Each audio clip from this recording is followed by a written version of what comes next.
This is going to be a video tutorial on how to enable or disable picture-in-picture on the YouTube app using an iOS device.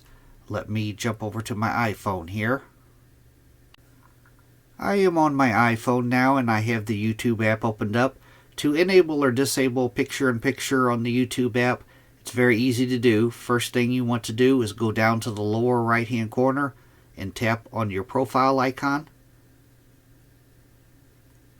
Then in the upper right hand corner, you want to tap on the little gear wheel. Then you want to tap on General. And right down here, picture-in-picture, as you can see, mine is toggled on. But if you want to turn it off, you just tap on the little toggle there. And now it is off. That is how you enable or disable picture-in-picture on the YouTube app using an iOS device. Thanks for watching.